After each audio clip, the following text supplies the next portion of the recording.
أول شيء نعرفه عن الجاذبية: الضوء، الحركة، الزمن. وراءه رجال وقفوا في وجه الجهل، الرفض، وحتى الخطر، من عالم يستحم في حوض ماء فيصرخ وجدتها، إلى موظف عادي غلب الزمن رأسا على عقب. في هذا الفيديو نستعرض 5 من أعظم العقول في تاريخ الفيزياء، منهم من عاش في الظل ومنهم من تحدى السلطة، لكنهم جميعا رسموا الطريق الذي نسير عليه اليوم.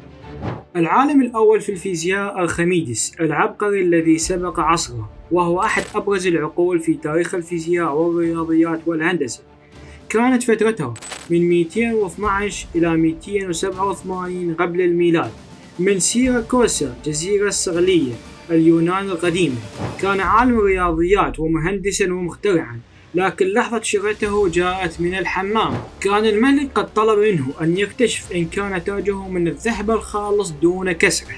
أرخميدس غرق في التفكير حتى جاءه الإلهام بينما يستحم. لاحظ أن جسمه أزاح مقدارا معينا من الماء وقال: يوريكا. الجملة التي اشتهر بها وهي وجدتها. من أهم إنجازاته قانون الطفو الذي يستخدم حتى اليوم في السفن والغواصات. اخترع أنظمة دفاع ميكانيكية مذهلة لحماية مدينته من الغزو الروماني.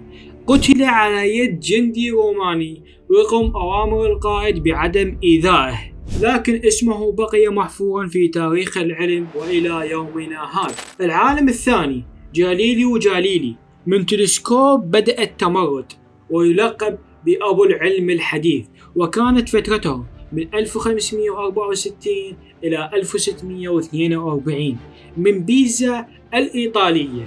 كان يؤمن أن الحقيقة تكتشف بالتجربة لا بالحفظ. في وقت كانت الكنيسة تقول أن الأرض مركز الكون، جاليليو صنع تلسكوبا بدائيا وبدأ يراقب السماء. رأى أن كوكب المشتري له أقمار تدور حوله، وأن القمر فيه جبال وظلال. ثم قال: السماء ليست كما قيل لنا. من أهم إنجازاته أول من ربط الزمن بالحركة بدقة. سقطت كراته من برج بيزا لتسقط معه قرونا من المفاهيم الخاطئة.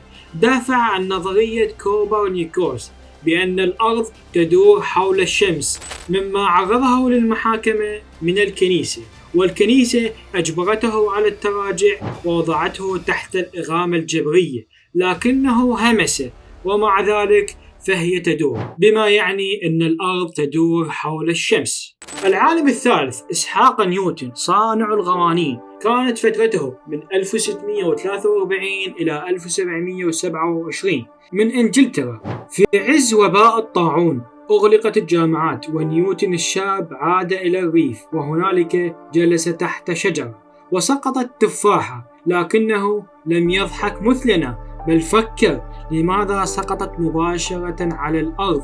من هذا السؤال ولد قانون الجاذبية. وليس هذا فقط، من أهم إنجازاته 3 قوانين للحركة ما زالت تدرس في كل مدارس العالم. حساب التفاضل والتكامل، نعم كان عبقري رياضيات أيضا. كان انطوائيا جدا، نادرا ما يبتسم، لكنه قال: ما أعرفه هو مجرد قطرة في محيط العلم. العالم الرابع جيمس ماكسويل، هو سيد الضوء والمجال. الفترة التي قضاها من 1831 إلى 1879 من اسكتلندا. ماكسويل كان طفلا فضوليا منذ صغره، يسأل عن كل شيء.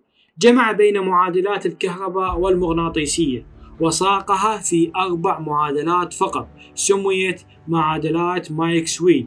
ثم اكتشف أن الضوء نفسه مجرد موجة كهرومغناطيسية.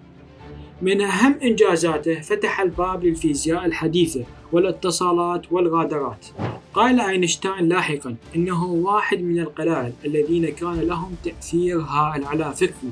مات في عمر 48، لكن إرثه لا يزال ينبض في كل هاتف ذكي وكل جهاز بث. العالم الخامس هو ألبرت أينشتاين، الرجل الذي أبطأ الزمن. الفترة التي قضاها من 1879 إلى 1955 من ألمانيا ثم سويسرا ثم الولايات المتحدة. كان طالبا غريبا لا يحب النظام ولا الحفظ. قال عنه معلمه إنه لن ينجح أبدا في أي شيء. عمل موظفا في مكتب براءات الاختراع. في وقت فراغه كتب النسبية الخاصة: الزمن يتباطأ عندما تسرع. E تساوي MC تربيع، الكتلة والطاقة وجهان لعملة واحدة. من أهم إنجازاته أحدث ثورة كاملة في فهمنا للمكان والزمان. حذر لاحقا من استخدام العلم في التدمير، خاصة بعد القنبلة الذرية. كان إنسانا بسيطا يقول: إذا لم تستطيع شرح شيء لطفل عمره 6 سنوات فأنت لم تفهمه بعد.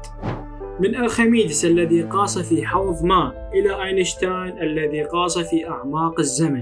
هؤلاء ال5 يعتبرون أول علماء فيزياء في العالم. لم يبدأوا أغنياء ولا مميزين، لكنهم كانوا يسألون دائما لماذا.